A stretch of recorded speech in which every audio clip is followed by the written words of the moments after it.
Twain. Chapter 13. The Pirate Crew Set Sail. Tom's mind was made up now. He was gloomy and desperate. He was a forsaken, friendless boy, he said. Nobody loved him. When they found out what they had driven him to, perhaps they would be sorry. He had tried to do right and get along, but they would not let him. Since nothing would do them but to get rid of him, let it be so.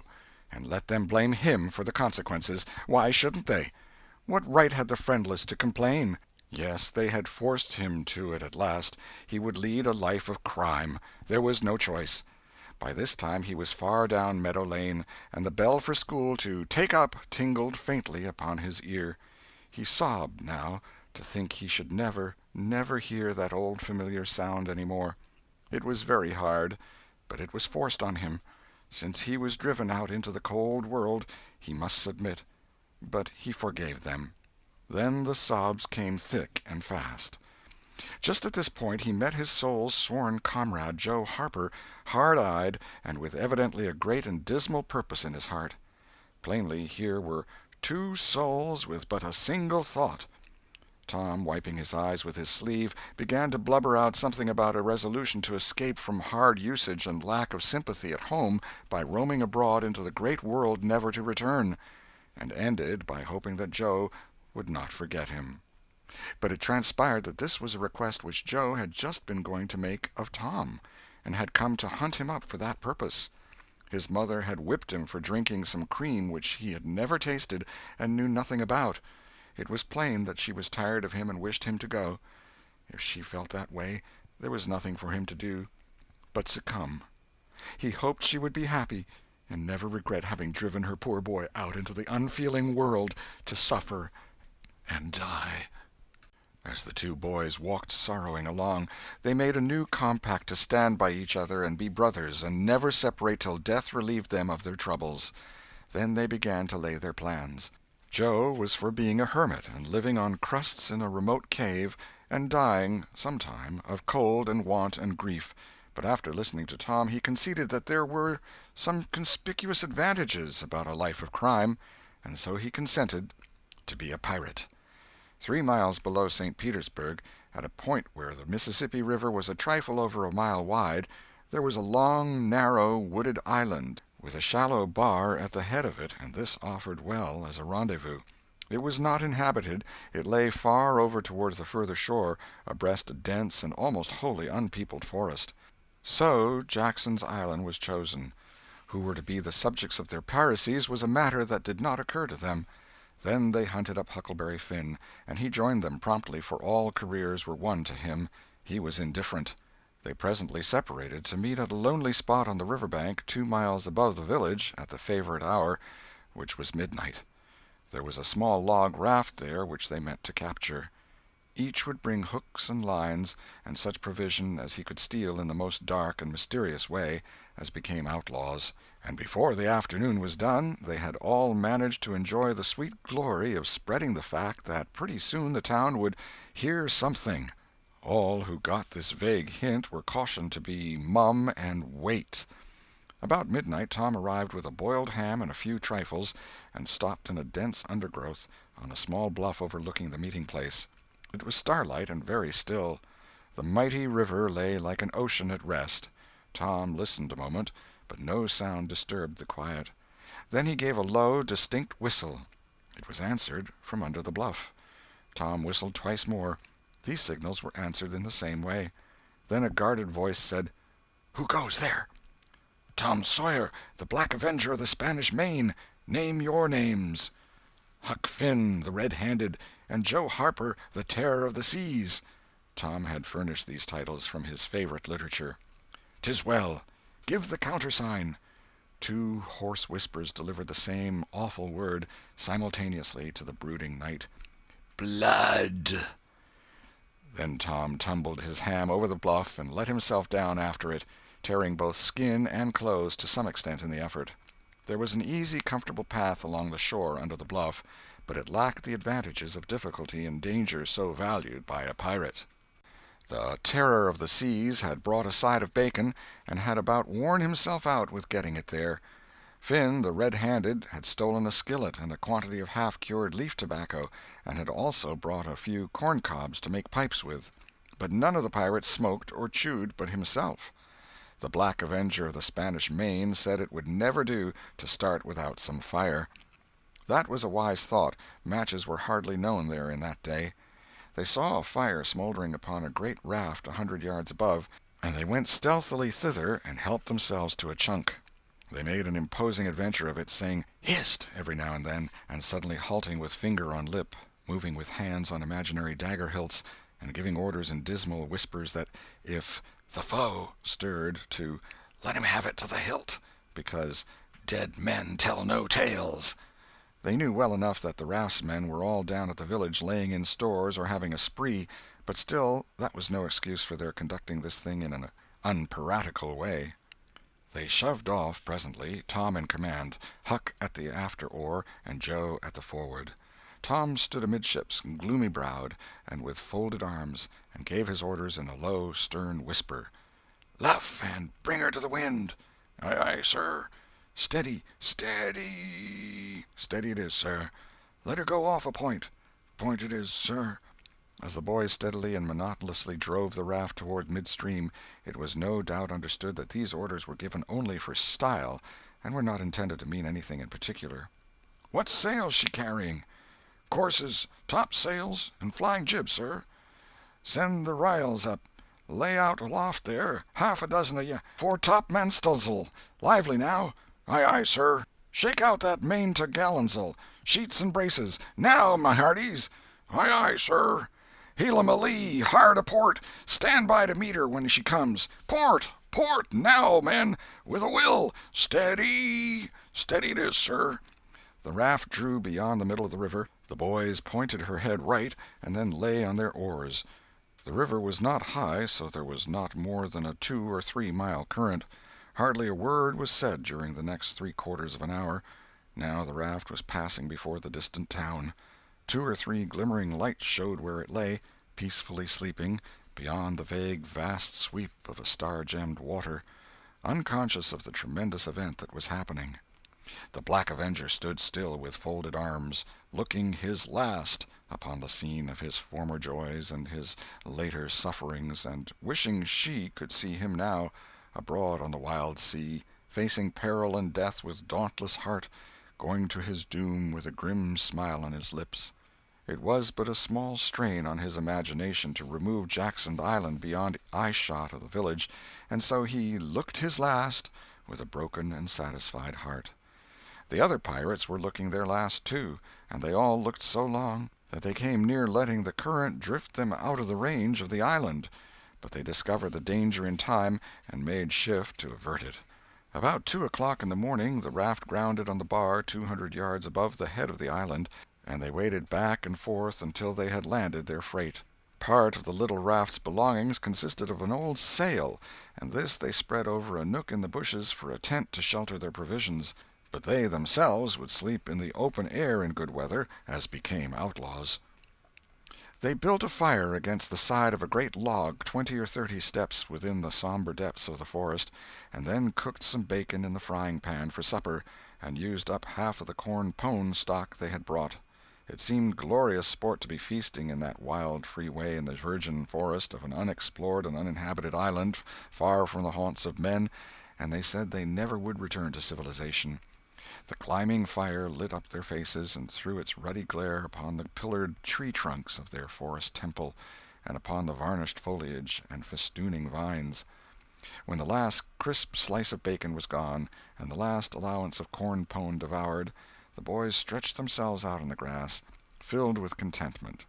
They could have found a cooler place, but they would not deny themselves such a romantic feature as the roasting campfire. "Ain't it gay?" said Joe. "It's nuts," said Tom. "What would the boys say if they could see us?" "Say? Well, they'd just die to be here. Hey, Hucky?" "I reckon so," said Huckleberry. "Anyways, I'm suited. I don't want nothing better'n this. I don't ever get enough to eat, generally, and here they can't come and pick at a feller and bully-rag him so." "It's just the life for me," said Tom. You don't have to get up mornings, and you don't have to go to school and wash and all that blame foolishness. You see, a pirate don't have to do anything, Joe, when he's ashore, but a hermit, he has to be a-praying considerable, and then he don't have any fun, anyway, all by himself that way." "Oh, yes, that's so," said Joe, "but I hadn't thought much about it, you know. I'd a good deal rather be a pirate, now that I've tried it." "You see," said Tom, "people don't go much on hermits nowadays, like they used to in the old times, but a pirate's always respected, and a hermit's got to sleep on the hardest place he can find, and put sackcloth and ashes on his head, and stand out in the rain, and—" "What does he put sackcloth and ashes on his head for?" inquired Huck. "I don't know, but they's got to do it. Hermits always do. You'd have to do that if you was a hermit." "Derned if I would," said Huck. "Well, what would you do?" "I don't know, but I wouldn't do that." "Why, Huck, you'd have to. How'd you get around it?" "Why, I just wouldn't stand it. I'd run away." "Run away? Well, you would be a nice old slouch of a hermit. You'd be a disgrace." The red-handed made no response, being better employed. He had finished gouging out a cob, and now he fitted a weed stem to it, loaded it with tobacco, and was pressing a coal to the charge and blowing a cloud of fragrant smoke. He was in the full bloom of luxurious contentment. The other pirates envied him this majestic vice, and secretly resolved to acquire it shortly. Presently Huck said, "What does pirates have to do?" Tom said, "Oh, they have just a bully time. Take ships and burn them, and get the money and bury it in awful places in their island where there's ghosts and things to watch it, and kill everybody in the ships, and make 'em walk a plank." "And they carry the women to the island," said Joe. "They don't kill the women." "No," assented Tom, "they don't kill the women. They're too noble, and the women's always beautiful, too." "And don't they wear the bulliest clothes? Oh, no, all gold and silver and diamonds," said Joe, with enthusiasm. "Who?" said Huck. "Why, the pirates." Huck scanned his own clothing forlornly. "I reckon I ain't dressed fitting for a pirate," said he, with a regretful pathos in his voice, "but I ain't got none but these." But the other boys told him the fine clothes would come fast enough after they should have begun their adventures. They made him understand that his poor rags would do to begin with, though it was customary for wealthy pirates to start with a proper wardrobe. Gradually their talk died out, and drowsiness began to steal upon the eyelids of the little waifs. The pipe dropped from the fingers of the red-handed, and he slept the sleep of the conscience-free and the weary. The Terror of the Seas and the Black Avenger of the Spanish Main had more difficulty in getting to sleep. They said their prayers inwardly and lying down, since there was nobody there with authority to make them kneel and recite aloud. In truth, they had a mind not to say them at all, but they were afraid to proceed to such lengths at that, lest they might call down a sudden and special thunderbolt from heaven. Then at once they reached and hovered upon the imminent verge of sleep. But an intruder came, now, that would not down. It was conscience. They began to feel a vague fear that they had been doing wrong to run away, and next they thought of the stolen meat, and then the real torture came. They tried to argue it away by reminding conscience that they had purloined sweetmeats and apples scores of times, but conscience was not to be appeased by such thin plausibilities. It seemed to them in the end that there was no getting around the stubborn fact that taking sweetmeats was only hooking, while taking bacon and hams and such valuables was plain simple stealing, and there was a command against that in the Bible. So they inwardly resolved that so long as they remained in the business, their piracies should not again be sullied with the crime of stealing. Then conscience granted a truce, and these curiously inconsistent pirates fell peacefully to sleep. End of Chapter 13. Chapter 14. Happy Camp of the Freebooters. When Tom awoke in the morning, he wondered where he was. He sat up and rubbed his eyes and looked around. Then he comprehended. It was the cool, gray dawn, and there was a delicious sense of repose and peace in the deep, pervading calm and silence of the woods. Not a leaf stirred, not a sound obtruded upon great nature's meditation. Beaded dewdrops stood upon the leaves and grasses, a white layer of ashes covered the fire, and a thin blue breath of smoke rose straight into the air. Joe and Huck still slept. Now, far away in the woods, a bird called. Another answered. Presently the hammering of a woodpecker was heard. Gradually the cool, dim gray of the morning whitened, and as gradually sounds multiplied and life manifested itself. The marvel of nature shaking off sleep and going to work unfolded itself to the musing boy. A little green worm came crawling over a dewy leaf, lifting two-thirds of his body into the air from time to time and sniffing around, then proceeding again, for he was measuring, Tom said, and when the worm approached him of its own accord, he sat as still as a stone, with his hopes rising and falling by turns, as the creature still came toward him or seemed inclined to go elsewhere. And when at last it considered a painful moment with its curved body in the air and then came decisively down upon Tom's leg and began journeying over him, his whole heart was glad, for that meant that he was going to have a new suit of clothes, without the shadow of a doubt a gaudy piratical uniform. Now a procession of ants appeared, from nowhere in particular, and went about their labors. One struggled manfully by with a dead spider 5 times as big as itself in its arms, and lugged it straight up a tree trunk. A brown-spotted ladybug climbed the dizzy height of a grass-blade, and Tom bent down close to it and said, "Ladybug, ladybug, fly away home. Your house is on fire, your children's alone." And she took wing and went off to see about it, which did not surprise the boy, for he knew of old that this insect was credulous about conflagrations, and he had practised upon its simplicity more than once. A tumblebug came next, heaving sturdily at its ball, and Tom touched the creature to see it shut its legs against its body and pretend to be dead. The birds were fairly rioting by this time. A catbird, the northern mocker, lit in a tree over Tom's head, and trilled out her imitations of her neighbors in a rapture of enjoyment. Then a shrill jay swept down, a flash of blue flame, and stopped on a twig almost within the boy's reach, cocked his head to one side, and eyed the strangers with a consuming curiosity. A gray squirrel and a big fellow of the fox kind came scurrying along, sitting up at intervals to inspect and chatter at the boys, for the wild things had probably never seen a human being before and scarcely knew whether to be afraid or not.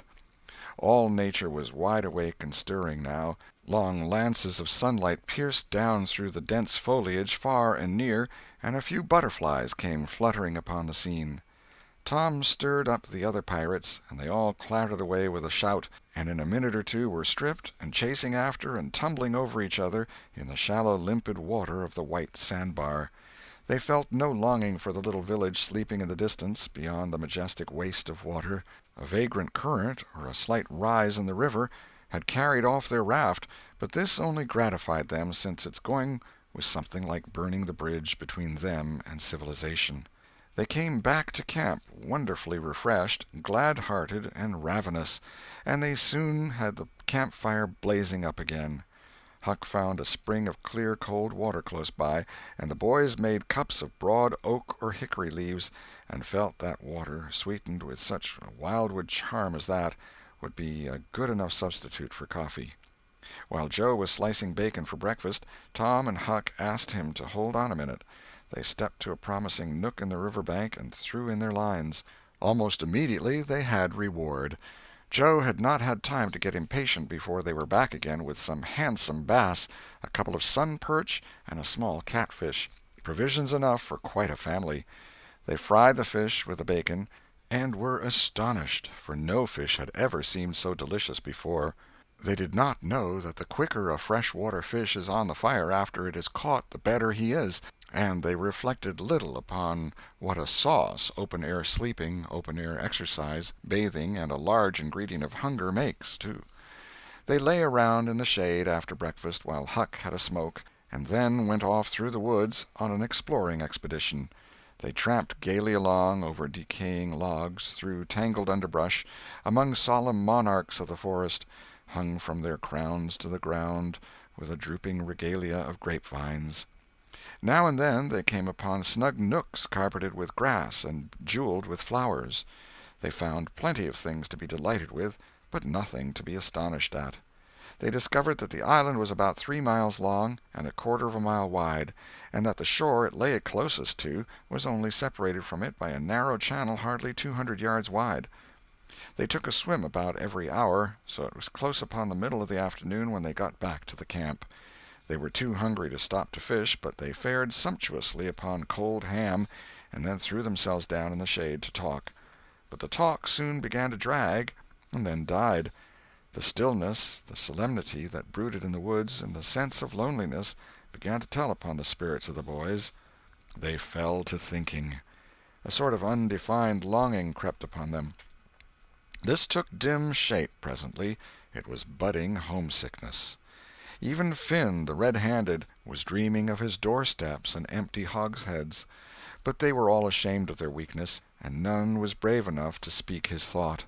For some time now the boys had been dully conscious of a particular sound in the distance, just as one sometimes is of the ticking of a clock which he takes no distinct note of.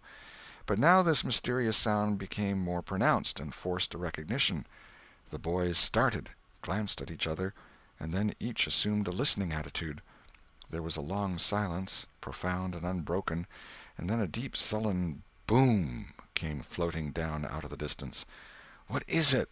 exclaimed Joe under his breath. "I wonder," said Tom in a whisper. "'Tain't thunder," said Huckleberry in an awed tone, "'cause thunder—" "Hark!" said Tom. "Listen, don't talk." They waited a time that seemed an age, and then the same muffled boom troubled the solemn hush. "Let's go and see." They sprang to their feet and hurried to the shore toward the town. They parted the bushes on the bank and peered out over the water. The little steam ferry-boat was about a mile below the village, drifting with the current. Her broad deck seemed crowded with people. There was a great many skiffs rowing about or floating with the stream in the neighborhood of the ferry-boat, but the boys could not determine what the men in them were doing.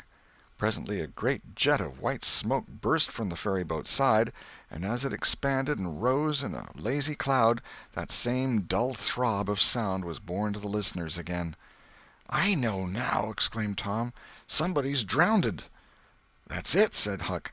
"They done that last summer when Bill Turner got drownded. They shoot a cannon over the water, and that makes him come up to the top." "Yes, and they take loaves of bread and put quicksilver in them and set 'em afloat, and wherever there's anybody that's drownded they'll float right there and stop."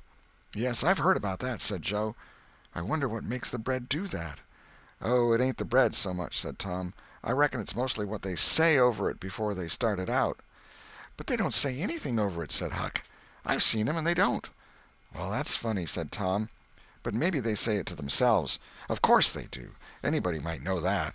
The other boys agreed that there was reason in what Tom said, because an ignorant lump of bread uninstructed by an incantation could not be expected to act very intelligently when sent upon an errand of such gravity. "By jings, I wish I was over there now," said Joe. "I do too," said Huck. "I'd give heaps to know who it is."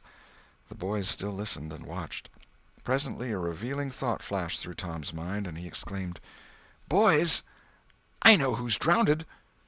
It's us!" They felt like heroes in an instant. Here was a gorgeous triumph. They were missed. They were mourned. Hearts were breaking on their account. Tears were being shed. Accusing memories of unkindness to these poor lost lads were rising up, and unavailing regrets and remorse were being indulged. And best of all, the departed were the talk of the whole town, and the envy of all the boys, as far as this dazzling notoriety was concerned.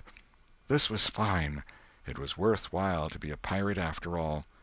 As twilight drew on, the ferry-boat went back to her accustomed business, and the skiffs disappeared.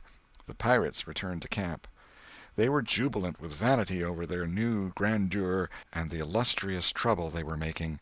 They caught fish, cooked supper and ate it, and then fell to guessing at what the village was thinking and saying about them, and the pictures they drew of the public distress on their account were gratifying to look upon from their point of view.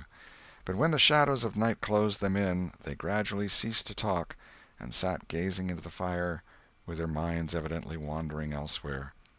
The excitement was gone, now, and Tom and Joe could not keep back thoughts of certain persons at home who were not enjoying this fine frolic as much as they were. Misgivings came. They grew troubled and unhappy. A sigh or two escaped unawares. By and by Joe timidly ventured upon a roundabout feeler as to how the others might look upon a return to civilization. Not right now, but— Tom withered him with derision. Huck, being uncommitted as yet, joined in with Tom, and the waverer quickly explained, and was glad to get out of the scrape with as little taint of chicken-hearted homesickness clinging to his garments as he could. Mutiny was effectually laid to rest for the moment. As the night deepened, Huck began to nod and presently to snore. Joe followed next. Tom lay upon his elbow motionless for some time, watching the two intently. At last he got up cautiously on his knees and went searching among the grass and the flickering reflections flung by the campfire. He picked up and inspected several large semi-cylinders of the thin white bark of a sycamore, and finally chose two which seemed to suit him. Then he knelt by the fire and painfully wrote something upon each of these with his red keel. One he rolled up and put in his jacket pocket, and the other he put in Joe's hat and removed it to a little distance from the owner. And he also put into the hat certain schoolboy treasures of almost inestimable value, among them a lump of chalk, an india-rubber ball, 3 fish-hooks, and one of that kind of marbles known as the sure-enough crystal. Then he tiptoed his way cautiously among the trees till he felt that he was out of hearing, and straightway broke into a keen run in the direction of the sandbar. End of Chapter 14. Chapter 15. Tom's Stealthy Visit Home. A few minutes later Tom was in the shoal water of the bar, wading toward the Illinois shore. Before the depth reached his middle he was halfway over. The current would permit no more wading now, so he struck out confidently to swim the remaining 100 yards. He swam quartering upstream, but still was swept downward rather faster than he had expected. However, he reached the shore finally, and drifted along till he found a low place and drew himself out. He put his hand on his jacket pocket, found his piece of bark safe, and then struck through the woods, following the shore with streaming garments. Shortly before 10 o'clock he came out into an open place opposite the village, and saw the ferryboat lying in the shadow of the trees and the high bank. Everything was quiet under the blinking stars. He crept down the bank, watching with all his eyes, slipped into the water, swam 3 or 4 strokes, and climbed into the skiff that did yawl duty at the boat's stern. He laid himself down under the thwarts and waited, panting. Presently the cracked bell tapped, and a voice gave the order to cast off. A minute or two later the skiff's head was standing high up against the boat's swell, and the voyage was begun. Tom felt happy in his success, for he knew it was the boat's last trip for the night.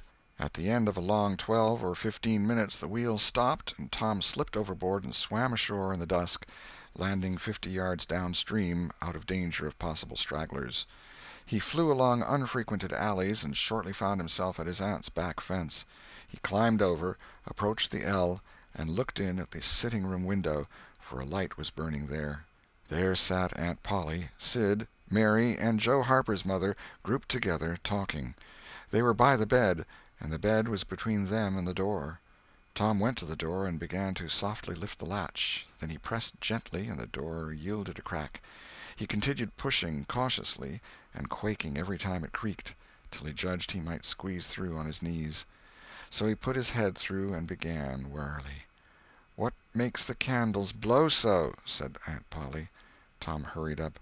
"Why, that door's open, I believe. Why, of course it is. No end of strange things now. Go along and shut it, Sid." Tom disappeared under the bed just in time. He lay and breathed himself for a while, then crept to where he could almost touch his aunt's foot. "But as I was saying," said Aunt Polly, "he warn't bad, so to say, only mischievous, only just giddy and harum-scarum, you know. He warn't any more responsible than a colt. He never meant any harm, and he was the best-hearted boy that ever was," and she began to cry. "It was just so with my Joe, always full of his devilment and up to every kind of mischief, but he was just as unselfish and kind as he could be. And laws bless me, to think I went and whipped him for taking that cream, never once recollecting that I throwed it out myself because it was sour, and I never to see him again in this world, never, never, never, poor abused boy." And Mrs. Harper sobbed as if her heart would break. "I hope Tom's better off where he is," said Sid. "But if he'd been better in some ways—" "Sid!" Tom felt the glare of the old lady's eye, though he could not see it. "Not a word against my Tom, now that he's gone. God'll take care of him. Never you trouble yourself, sir. Oh, Mrs. Harper, I don't know how to give him up. I don't know how to give him up. He was such a comfort to me, although he tormented my old heart out of me, most." The Lord giveth, and the Lord hath taken away. Blessed be the name of the Lord. But it's so hard, oh, it's so hard. Only last Saturday my Joe busted a firecracker right under my nose, and I knocked him sprawling. Little did I know then how soon. Oh, if it was to do over again, I'd hug him and bless him for it." "Yes, yes, yes, I know just how you feel, Mrs. Harper. I know just exactly how you feel. No longer ago than yesterday noon, my Tom took and filled the cat full of pain-killer, and I did think the creature would tear the house down, and God forgive me, I cracked Tom's head with my thimble, poor boy, poor dead boy, but he's out of all his troubles now, and the last words I ever heard him say was to reproach—" But this memory was too much for the old lady, and she broke entirely down. Tom was snuffling now himself, and more in pity of himself than anybody else. He could hear Mary crying and putting in a kindly word for him from time to time.